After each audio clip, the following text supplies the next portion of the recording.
Well, hello, and welcome back once again to the HR Social Hour Half Hour Podcast.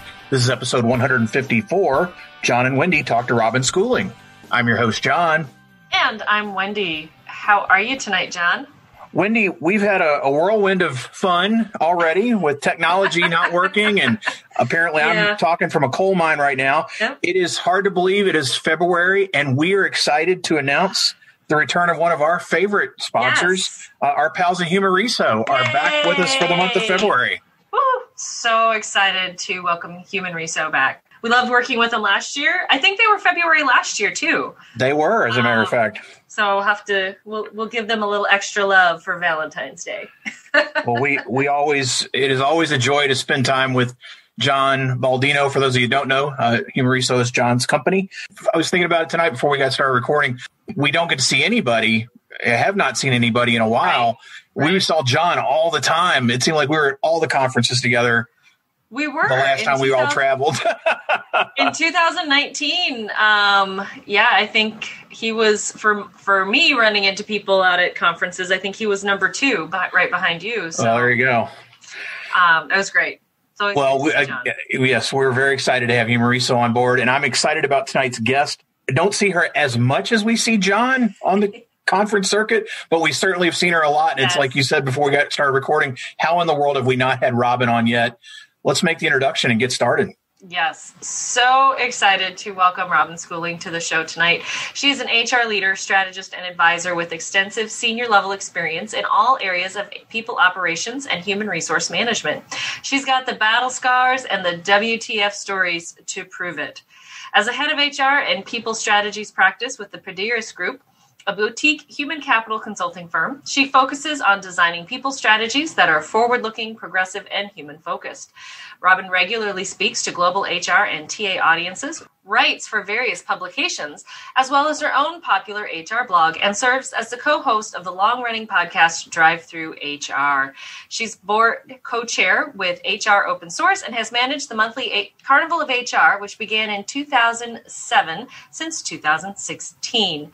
Robin, welcome to the show tonight. We're so excited to have you here. Our first question, though, what's in your glass? Well, I needed to be sober to come or something. I don't know, because I'm totally going against brand. I'm drinking a lovely chilled bottle of Nestle Mandarin Orange water. Wow. That is way out brand, Robin. Right? I know. We get water, though, much more these days than we have in the past. So I think that's okay. Robin, we feel like we've known you for forever. We feel like what you're doing now. How exactly, though, did you get your start in human resources? I am one of those, like many, who fell into it once upon a time. Would not have picked it as a career. Barely even knew what it was. So I was just out of college, and I went into a staffing agency to register for some sort of temp assignment or something. And rather than place me, they hired me to work at the agency. And thus began my foray into recruiting, which was really how I entered, dabbling in it at the agency for about a year. And before I went to my first in-house HR gig with a bank. Work was there, started as an HR assistant, a job that really doesn't exist anymore. And then became the recruiter responsible for all hiring for, I guess it was about 16 branches and the corporate office. And then just kept going from there. Went and got my PHR y'all, this was so far back. This was paper and pencil. And it took 2 months to get the results in the mail. And then moved in, started to go into some generalist roles. So just sort of hopscotched around into either HR or in-house recruiting functions, back and forth, large, small, global, you name the size, all different sizes and variety of industries, social services, healthcare, consumer goods, gaming, third-party logistics. So really danced around quite a bit. we could probably have just a show of guests and talk about their experience of getting into HR through staffing agencies. Because and of course your co-hosts start. Robin, you and I are simpatico there. I mean, that's how I got started too. I applied to be a tip, and they said you'd be good at this. Yep. So.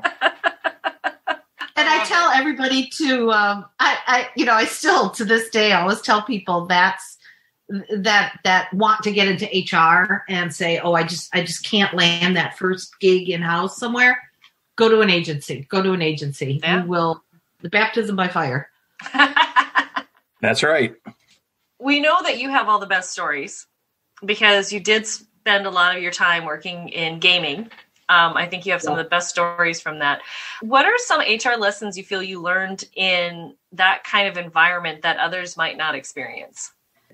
For someone who doesn't gamble and forgets to even purchase lottery tickets, I've worked at 2 casinos and was the VP of HR at the lottery for 7 years as well. So I spent a lot of time in gaming and casinos in particular. It is a fascinating world. It's a fascinating industry.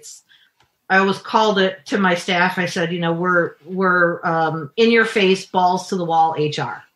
You're just there. I think kind of the biggest lessons are, for one thing, there's a different rhythm to the business. It's a really unique rhythm that also impacts the back of house functions as well, kind of the administrative side. In a lot of organizations, a lot of typical businesses, it's kind of like a Monday through Friday thing. You crank stuff up and you start to wind down.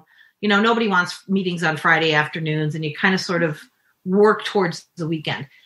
The casino industry is flipped totally opposite. Mondays were our quietest days. Most of the staff were off because they had worked all weekend, and we cranked up towards the weekend. So Thursdays and Fridays were just insane. Most of the employees were in. The part-timers that only worked perhaps Friday, Saturday, Sunday, they were in. And so just the rhythm of the week was very different. A Friday 4 p.m. meeting was not unusual. It just because that's when everybody was there. So the rhythm took some getting used to. Of course, it's 24/7, 365, which, many of us can say in our industries, healthcare, manufacturing, whatever. But this 24/7, 365, again, a little bit different because it is 24/7, 365 with customers in your face for those 24 hours a day. Not only, guests who are just visiting, but guests who are getting free alcohol and either having the greatest time of their life or not a really good night because they're losing, the rent money. And so constant guest interaction for everybody. And, at all hours. It can be 2 a.m., it can be 4 a.m., and there's still people there, and you're there to satisfy their needs and take care of them and do whatever. So it's very in your face. I think one of the reasons I really liked it was because of that. Because from day one, when I started at that bank way back in the day, in-house HR, I was always a get out on the floor sort of HR person. I was always at the branches. I was always all over the place. And at the casino, that's part of the job, right? So the interaction with customers, they just saw a badge and they knew I worked there. They didn't care who I was. So I would have the opportunity, and it really was an opportunity to help customers. Now, I couldn't unjam a slot machine or mix them a drink, but I could get somebody that could help them to do it. I had a comp book. This was like one of the funnest things. I hardly ever used it, but I had like an old school comp book and I could write out comps. I wanted to use it more for employees than guests. Here's a couple of buffets, thanks facilities guys for helping. So it's you were just embedded in the business. You needed to be. And so anybody in HR in that environment, we talk about it no matter the industry, right? Don't hide in your office, get out, interact with your employees. Well, if you can't do that in that sort of environment, you're never going to make it. And sometimes it's all hands on deck. When I worked many on New Year's Eve, I was rolling silverware and bussing tables on New Year's Eve.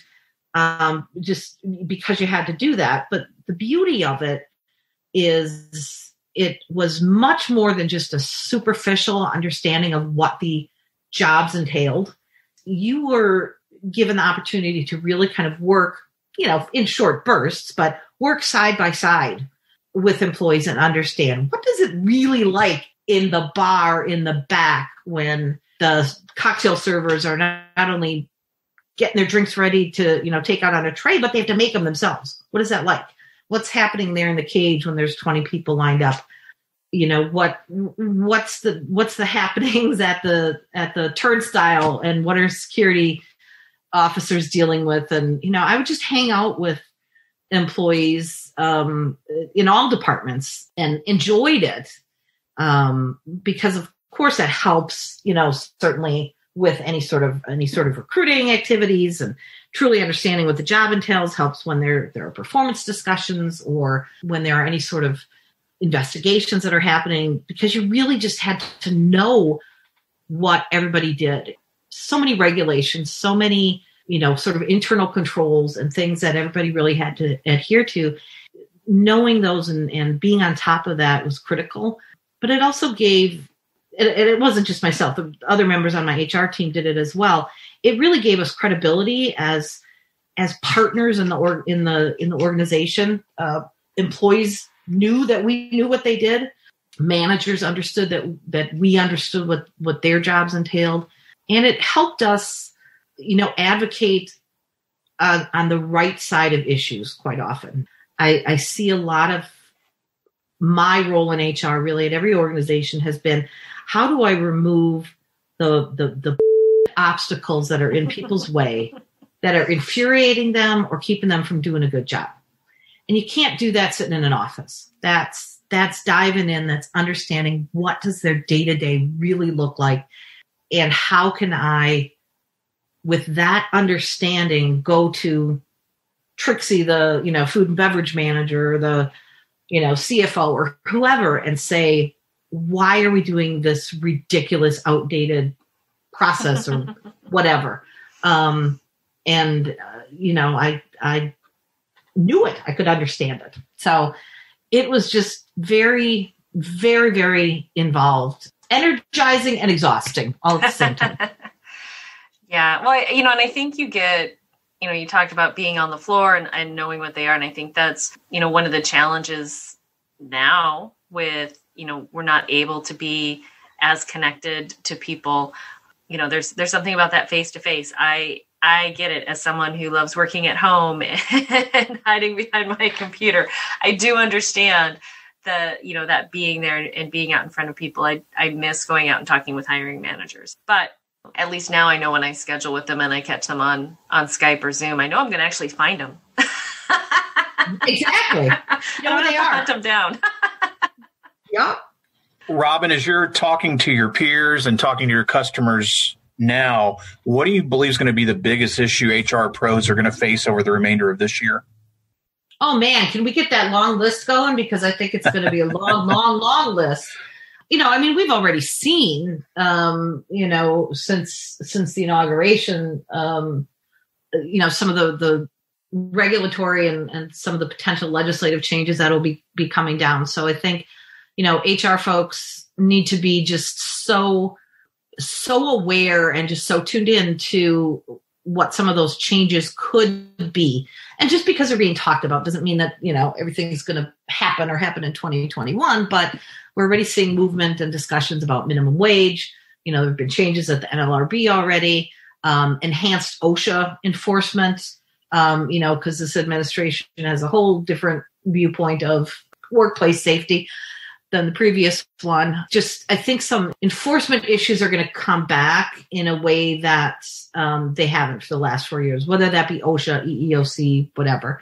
If you're a contractor, government contractors, the world is already shifting yet again with the elimination of not just the executive order that took out the don't teach critical race theory that 45, because I refuse to say his name, had signed. But, Biden is putting in actual requirements for contractors now to do some diversity and inclusion training. And then I think overlaying that, we're also going to see kind of the people aspects of the job that go beyond that sort of legislative aspect. HR people are exhausted after 2020, and it's not ending anytime soon. But, the need to kind of continue to navigate this continued rawness, for want of a better word, of a divided country, here in the U.S., and watching how that spills over into the workplace. I think that's been bubbling under the surface for 5 years now, and it's erupted, and it's going to keep it's a cauldron bubbling. So we have to pay attention to that. And what does that mean at work? How are we going to accompany our people through COVID vaccinations and come out the other end of that? And then I think, as Wendy kind of mentioned, the whole, all the work from home, work from remote work world that we've moved into more than before. We're in HR. We're going to also have to help navigate the right mix of returning some folks perhaps back in the office and then keeping some work from anywhere. And, I think HR needs to be at the forefront of driving those conversations. And I know many have started already, but if they haven't yet, because they're still kind of waiting for vaccines and whatnot, what is that going to look like in our organizations? And HR needs to do some of that planning and prep work for that. Well, Robin, as we talked about earlier, you have been a prolific writer, speaker, podcaster over the years. So we have to know, what is your favorite medium to share ideas with other HR professionals and why? I would say, although you really couldn't tell because I feel like I haven't written hardly anything in about a year, but I would say I probably still remain the biggest fan of writing. I used to write probably 3 blog posts a week back in the day. And I would say in the last year, I'm lucky if I do 1, maybe 2 a month. So I've really, I don't know. I've been living through a pandemic, right? But I still, personally, I still like writing for myself, but also consuming writing. That's also where I primarily consume content as well. It's still the written word. For me, it's because that act of writing is me thinking things through as I'm putting my thoughts down on paper. And I think, secondarily, speaking and presentations in person, because I am done with virtual events. So done. I cannot watch videos anymore. I cannot go to virtual conferences. I am out. Done. Robin, you may be done, but I don't think they're done yet. No, I know.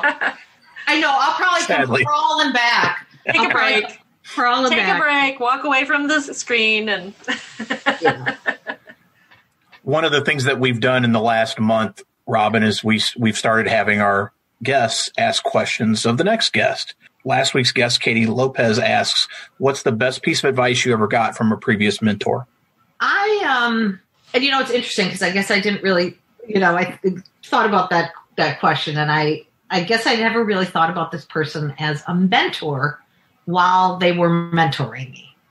It's only looking back where I was like, wow, that's probably the person that I learned the most from. And that was the executive director at the nonprofit agency I worked at. I was it was my first HR leadership role, and I was their first HR leader, staff members, about 100 employees. She was the executive director, former nun with her MSW and her MBA, and I just loved her to bits. She really just taught me a lot about how to approach. She didn't couch it as how to approach HR. It was kind of how to approach work and life and a job. And I think it's kind of the lessons that have stuck with me. It's care about others before you care about yourself. Be honest and ethical in all that you do. And ultimately do what you can to make the world a better place. Those were her 3 kind of lessons that I've carried with me now for, oh my Lord, 25 years, I guess. We're going to take a quick break and we'll be right back.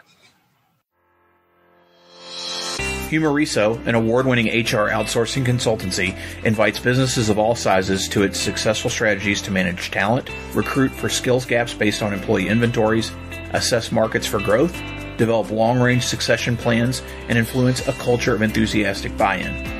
Through its flagship HRO plan, Humoriso helps businesses save money, increase productivity, and reduce legal risks by providing dedicated HR consulting for training and development, recruitment, HR technology, and strategic engagement. Learn more at www.humoriso.com or call 844-HUMORISO. That's 844-HUMARESO.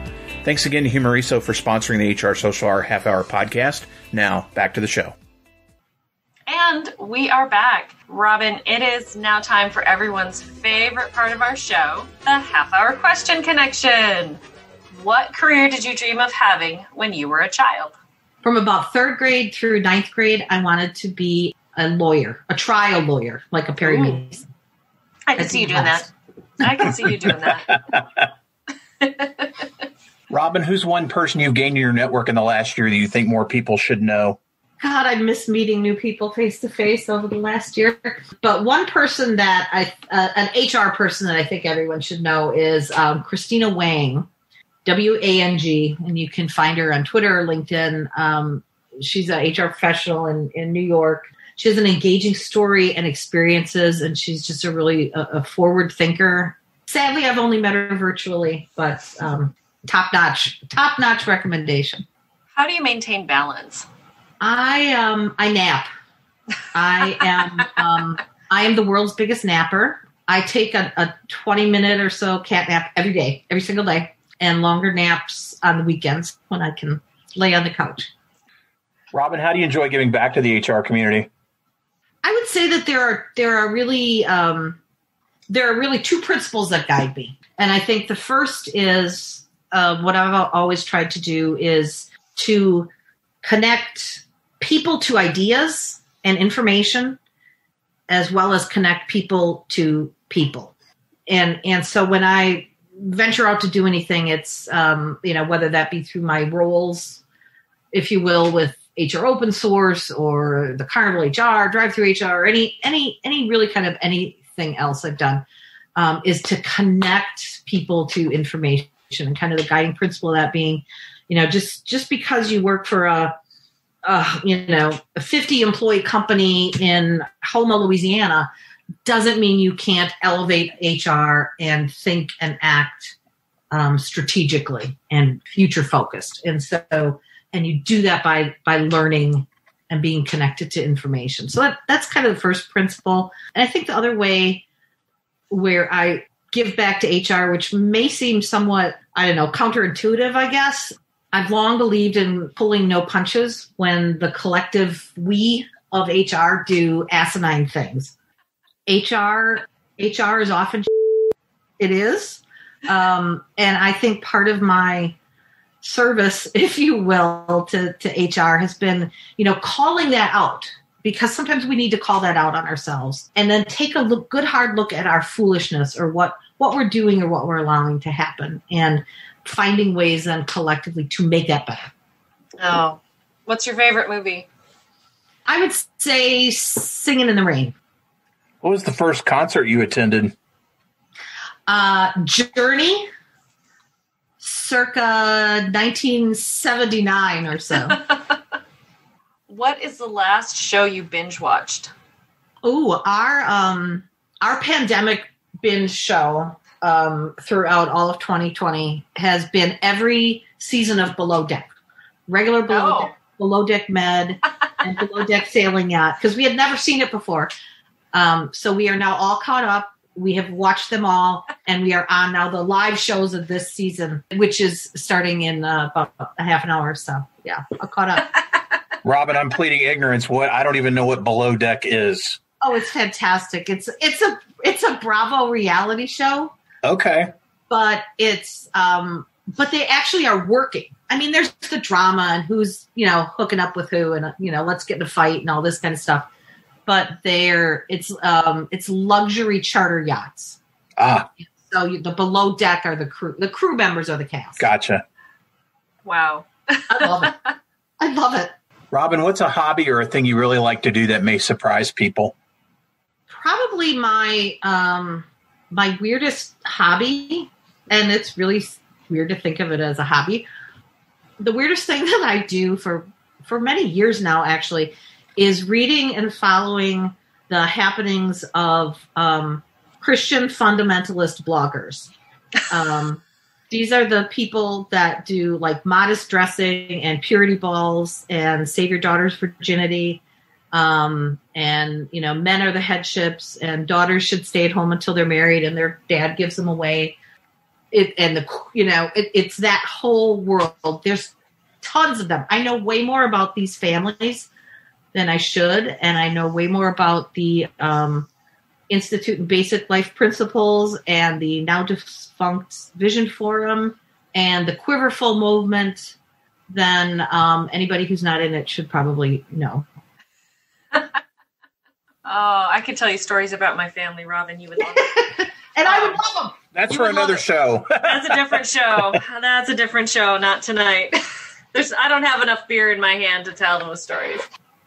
Well, finally, Robin, if you could ask the next guest of the podcast any question, what would it be? The question I would ask is, do they think that HR will still exist in 2041? And what will it look like? Ooh, I like it. And we don't have to answer it. Exactly. That's the best part about being on this That's the best part of this part. We will definitely be including that next go round. Robin, again, it's been an absolute joy spending time with you. It's been too long since we've caught up. Yes. Hopefully we will all get back to real world conference times and things sooner than later. I'm sure most of our listeners are probably connected with you now, but if they are not, what's the best way for them to reach you out there? Just robinschooling.com is kind of the hub for everything. And you can link to my Twitter, LinkedIn, everything off of there, or just Google me. We will have that in the show notes. And then Wendy, how about you? Best way for listeners to find you? Best way is on my blog, mydailyjourney.com. Daily is D as in dog, AILEY. And of course, second and fourth Sunday of each month. You will find me on Twitter with all of my other HR Social Hour Twitter chat friends, 7 p.m. Eastern Time. How about you, John? Once again, I want to thank Humoriso and welcome aboard for the month of February for sponsoring the show. We really do appreciate them for that. As for me, johnthurman.com for all things John Thurman, and for the show, HR Social Hour Podcast.podbean.com. Listen and share. That's all we ask. And international listeners, you know the deal. We'd love to talk to you. Contact us if you've not already. A quick reminder, too, if you're still listening, we do have a book giveaway still going with Katie Lopez and the Latinas Rising Up in HR. So if you have not listened to that show, go back, listen to that episode, and learn how you can win a copy of that book directly from Katie. So again, Robin, really appreciate being with us. And so for the HR Social Hour Half Hour Podcast, I'm John. And I'm Wendy. And as always, be sure to connect, give back, and network. Take care, everybody. We'll see you soon.